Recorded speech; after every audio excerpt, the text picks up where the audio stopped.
santé célèbre le 14 septembre, la journée internationale de premier secours. Nous en parlons aujourd'hui dans Santé Plus Magazine. Mesdames, Messieurs, bonjour et merci de votre fidélité. Nous sommes ce jour avec Dr Michel Ngabo de l'hôpital provincial général de référence de Bukavu. 30 bonnes minutes de riches explications. Bonjour, fidèles auditeurs, auditrices et excellentes conditions d'écoute de votre programme hebdomadaire. Hôpital provincial général de référence de Bukavu.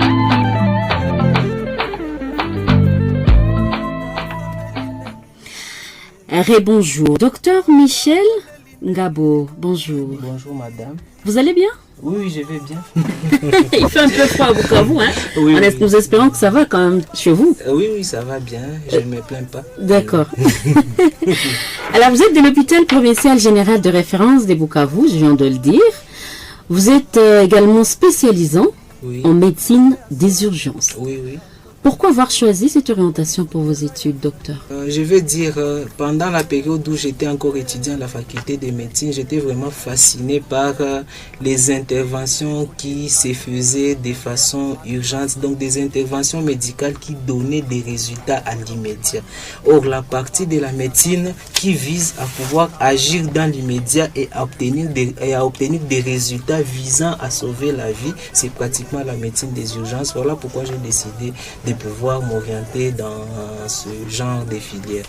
Parce que vous aimez du tic au tac. Oui, je veux vraiment obtenir les résultats à l'immédiat. D'accord.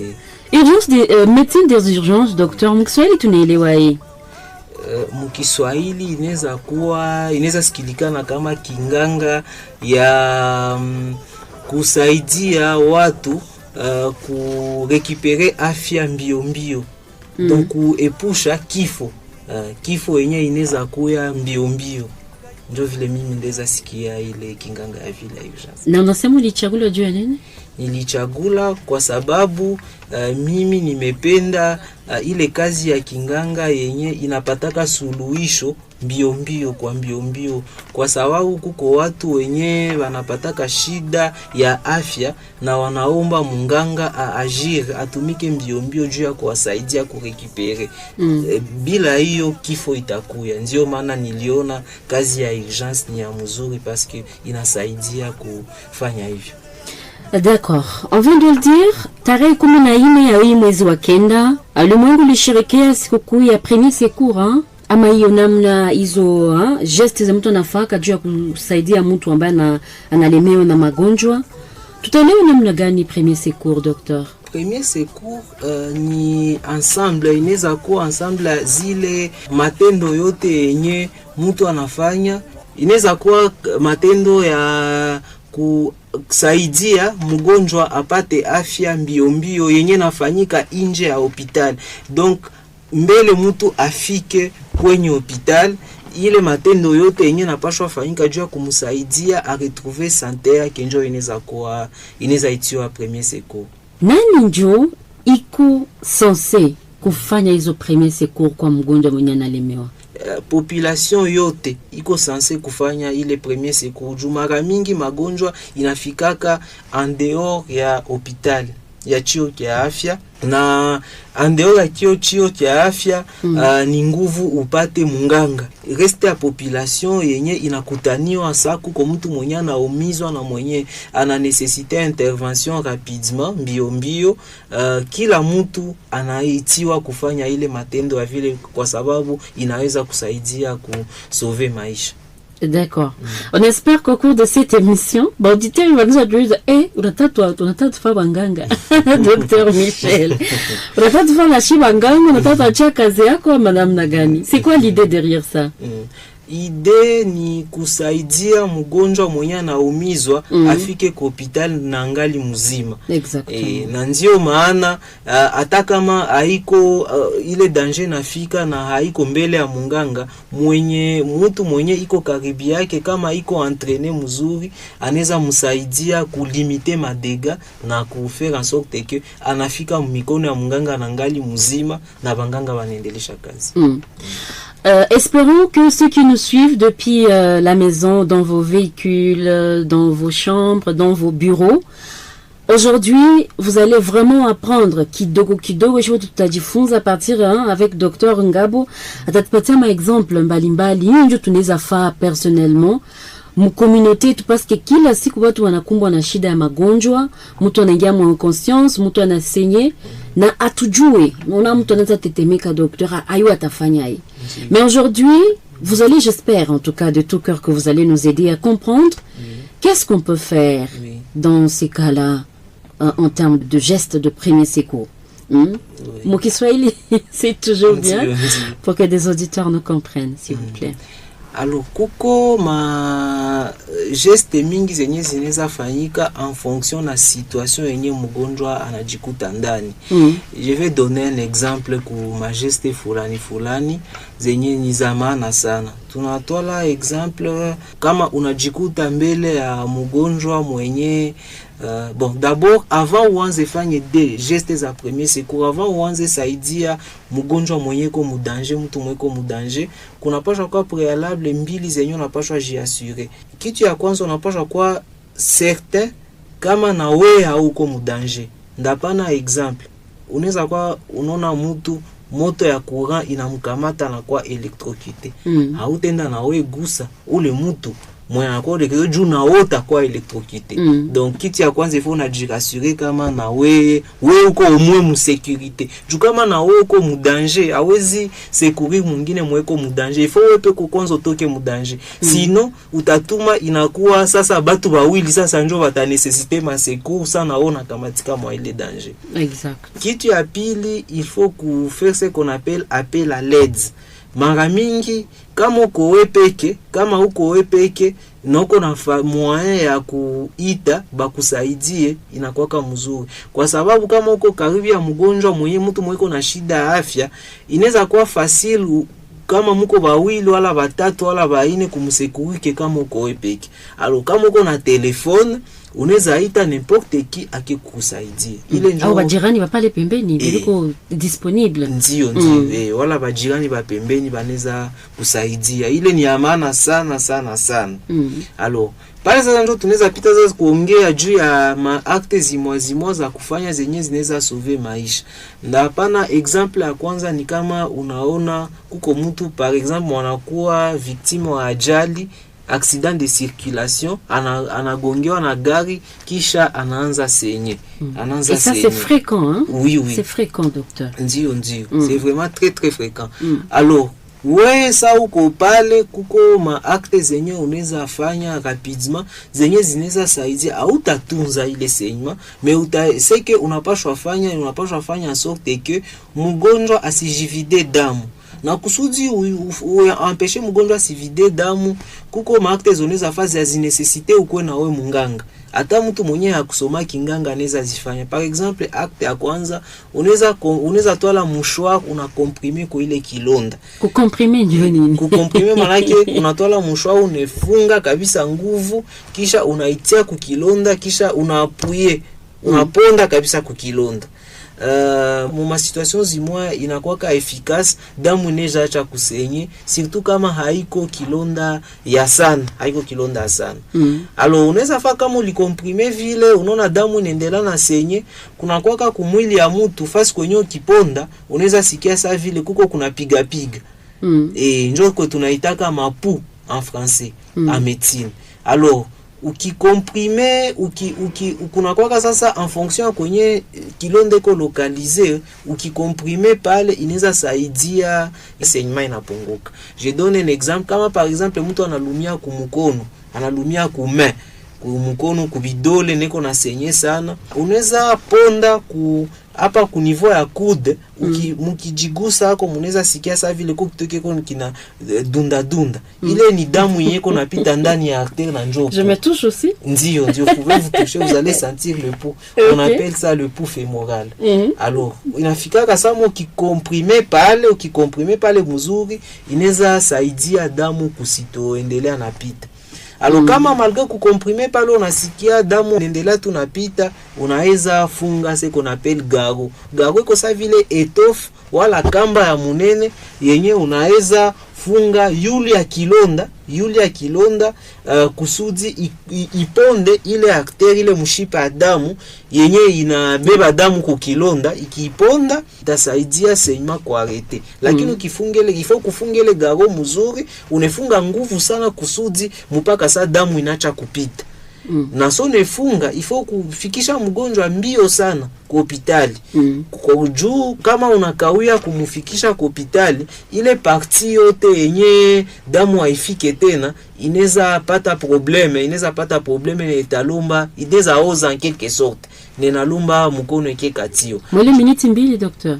Kama nakawia tel que vous l'avez dit. Et kama nakawia kama par exemple anafanya 2 heures. 2 heures c'est vraiment suffisant pour faire en sorte que ça puisse nécessiter l'amputation. Jomana il faut kabisa dès qu'on a fungé les garrots na mbio munabeba mgonjwa kwa hospitali le plus vite possible. Alors vous parlez de garrot. Mon société a tué garrot njunini. Est-ce que c'est un terme médical?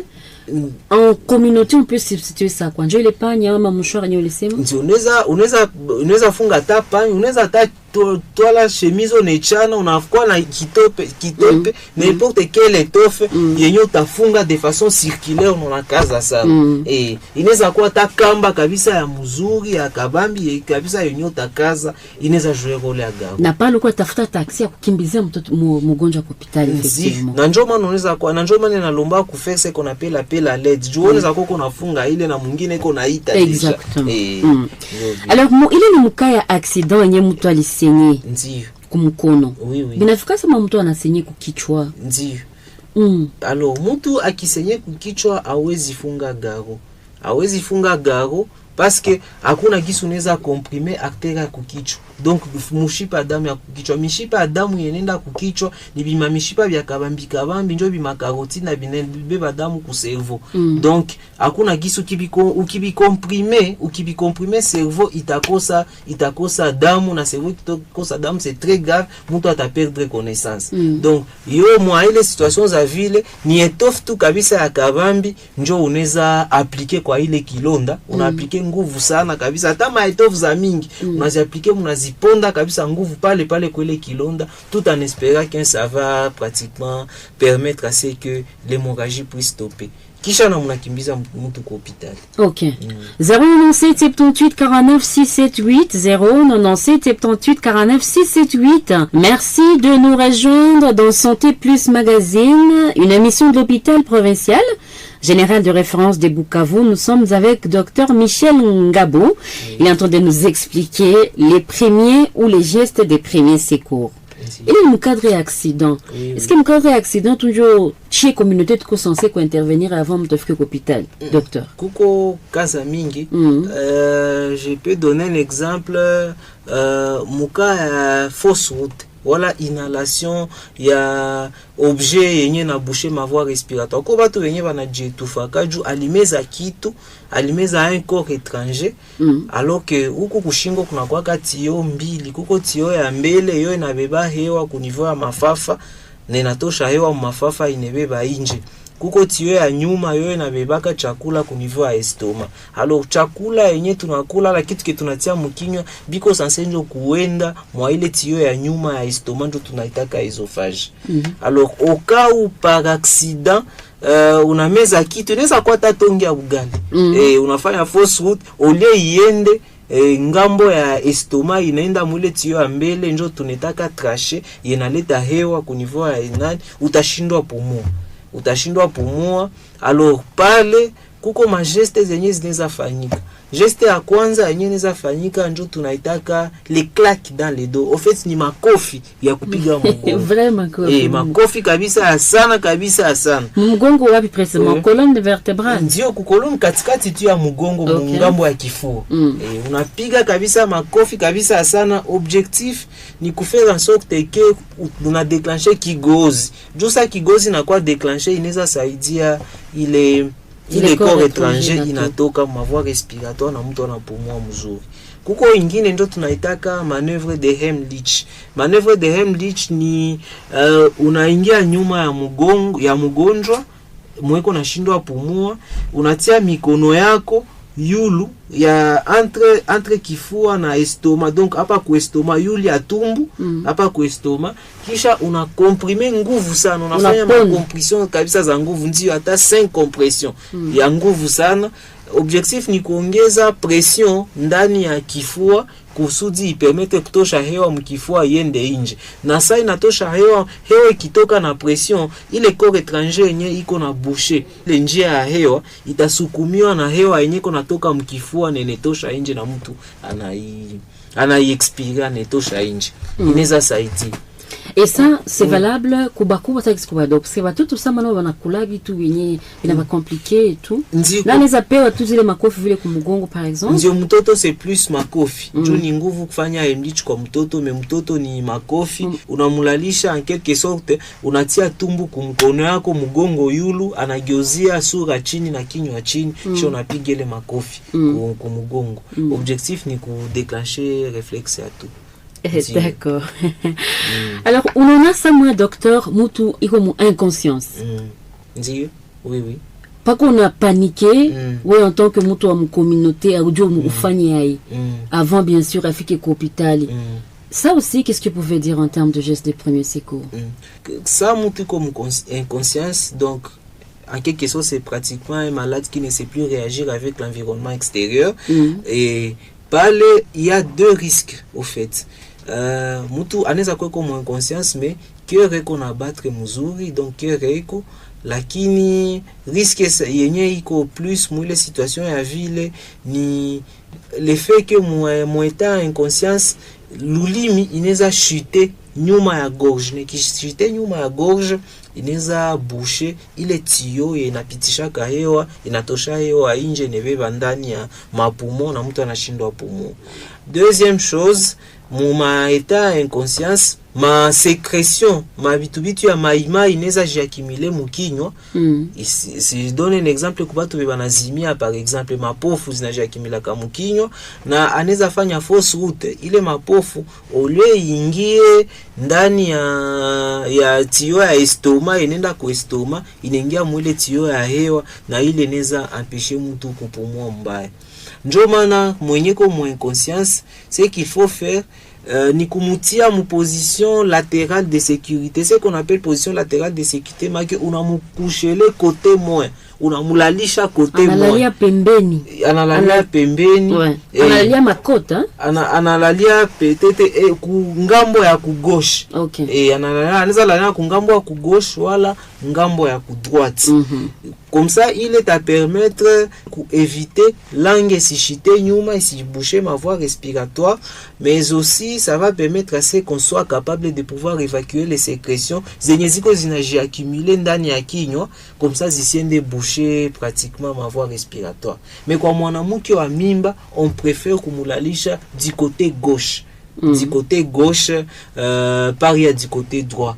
Parce que kumulalisha du côté droit inaweza tuma circulation ya damu kuni yenye nenda ku bebe inakuwa entravé, na bebe anakuwa na maproblème parce que damu yote yenye natokaka yenda kwa bebe natokaka kwa mama. Ndio maana wanapenda ku gauche. Okay. Mais kama mtu aiko mjamzito alizalilia gauche wala droite? Gauche wala droite. Na kama problème iko na problème mushingo, est-ce que cette différenciation également, docteur? Oui. Comme par exemple ni accident. Tutoa l'exemple, il y a un accident de trafic routier yenye nafanyika, kisha kuko mtu mwenye ana perdre conscience. Kama ana perdre conscience, manake ku niveau ya kichwa kuko problème. Kichwa, cerveau iko mkichwa ilipata shock. Mais kama cerveau mkichwa ilipata shock, hatuna precision kama shock haikufanyika na mushingo. Juu mushingo munapita bonko. Bonko inapita mushingo, inapita mkifua, inapita mungambo ya tumbu, inaishia yuli ya basa. Ile bonko ya mushingo ndio tunaite mwa lepiniere ya mushingo, inasaidiaka kunguvu mumikono na mumigulu. Ile bonko ikikatika ole kiumizwa, mtu anaweza kuwa paralize na 4 membres yote. Donc unaona mgonjwa anashindwa tingiza mikono na anashindwa tingiza migulu.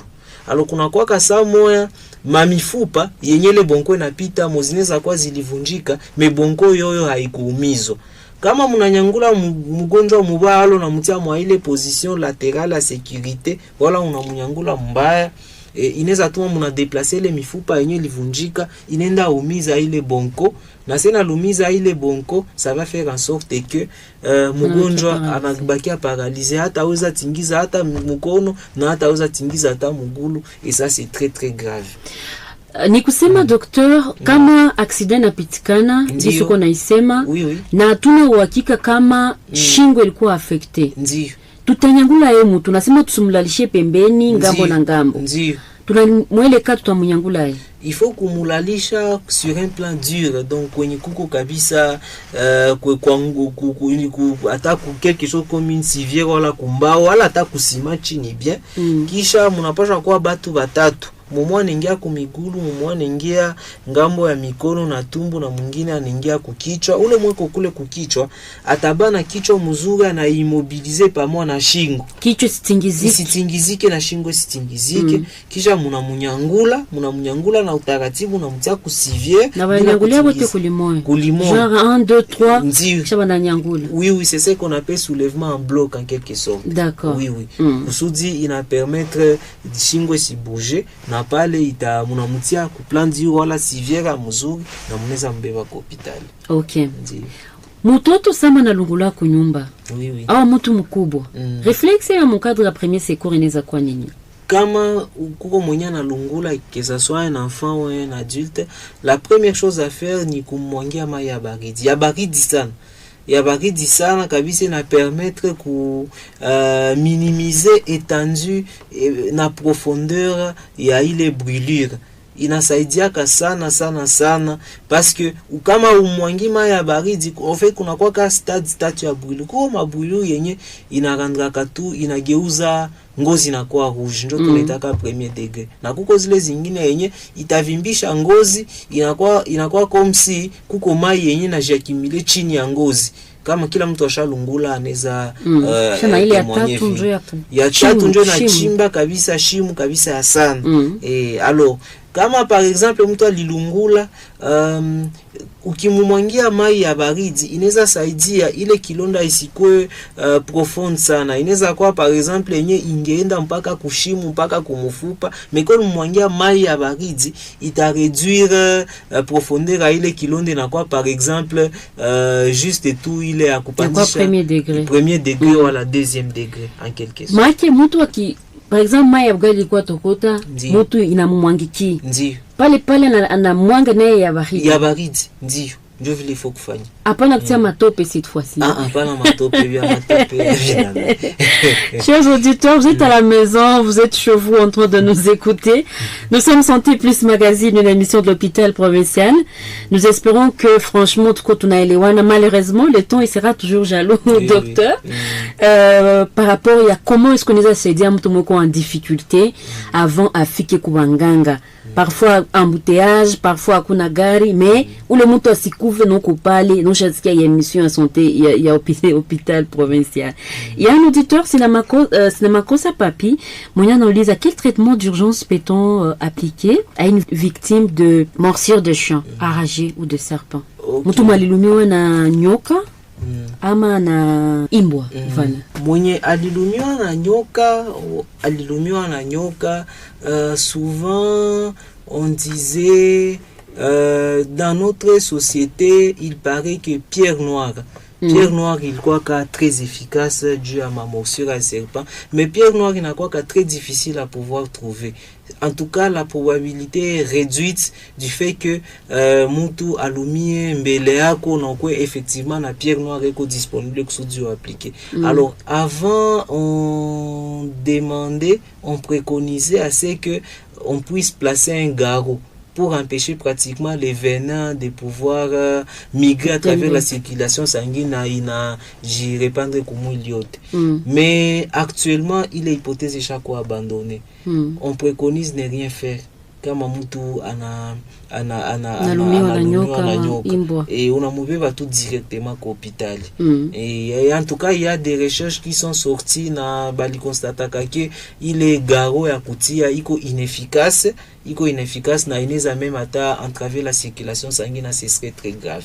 Et kulumiwa na imbwa nako ni vile on ne fait rien, on amène à l'hôpital. Nako kulikuwa ka ile hypothèse ya garo, on place un garo, mais finalement ça ne sert plus à rien. Alors ce qu'on fait, on donne carrément le sérum antirabique, mais il est ni ma mesure zenye banapalaka ku hôpitali et mais hapana ku. Donc moi ile kani kukimbiza tu mtoto mbio au mkubwa victime kumkimbiza directement vraiment ku hôpital. Oui.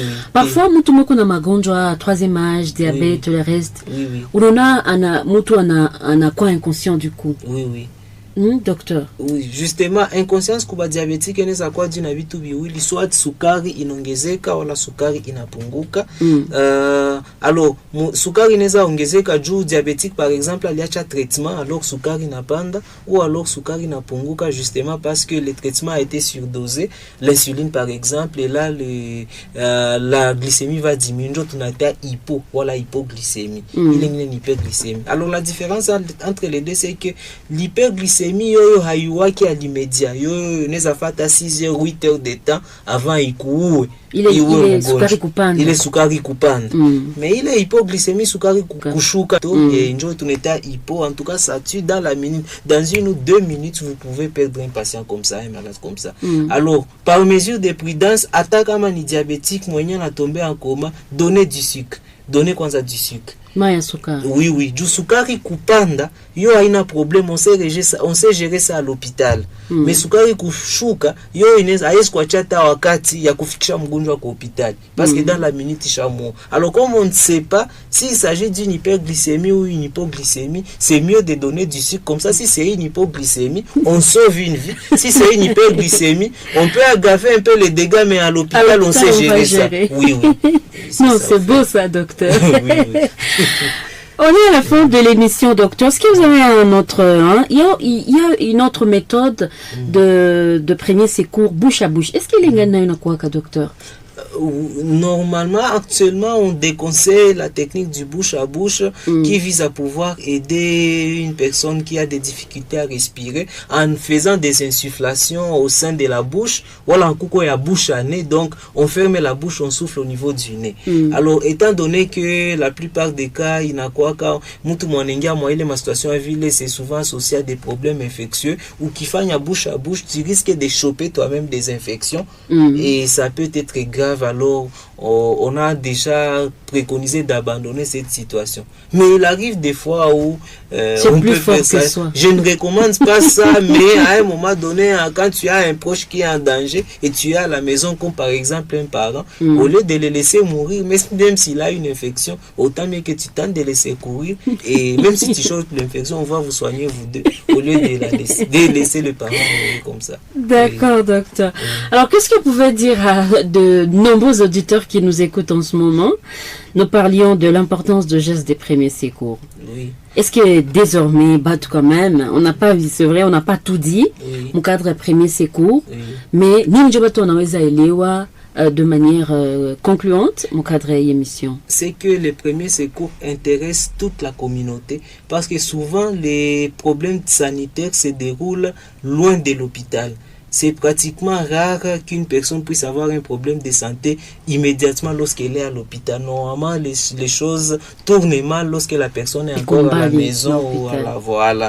Alors là, maintenant, c'est l'entourage qui est censé secourir la personne en quelque sorte. Et si tout le monde est entraîné, on peut pratiquement diminuer le nombre de décès avant l'arrivée à l'hôpital. Parce que souvent, nous, on constate beaucoup de corps sont amenés sans vie à l'hôpital. Si la population est entraînée pratiquement à lutter contre les gestes de premier secours, peut-être qu'il y a des causes de décès. Avant mgonjwa afike l'hôpital. Et ça serait très très bon. Et là, il faudra s'intéresser vraiment à ces gestes-là. Peut-être il faut aussi faire des sensibilisations communautaires pour que la population soit pratiquement au courant de toutes ces manœuvres-là. Et cela va permettre pratiquement à la communauté d'éviter des décès qui Mais docteur, est-ce que mon apokea va tout parfois qu'hôpital provincial général de référence de Bukavu, baigné société le couche à appliquer certains de ces gestes. Certains de ces gestes, c'est très très rare. Très rare. Et c'est ça pratiquement la pertinence de l'émission de ce thème. Vraiment, c'est très très rare. Malheureusement. Et souvent, on voit des gens qui viennent avec des garots, ils viennent des hôpitaux. du village, mais assez kabisa mutu en tout cas munji accidenté garo, vraiment c'est très très rare. Ouais. Oui. Docteur Michel, je vais vous dire merci comme d'habitude, merci pour toutes ces précisions, toutes ces explications à l'endroit de la population, de nos auditeurs. Merci docteur Michel. Merci beaucoup madame Joyce. À vous également, fidèles auditeurs, auditrices de Santé Plus Magazine, merci sincèrement de nous avoir reçus chez vous. Le 14 septembre, l'humanité a célébré la journée internationale de premier secours. Nous sommes revenus dans le cadre de cette émission sur cette thématique avec docteur Michel Ngabo, qui est spécialisant en médecine des urgences. Jusqu'à le moment, c'est moi, je tais à la présentation de cette émission.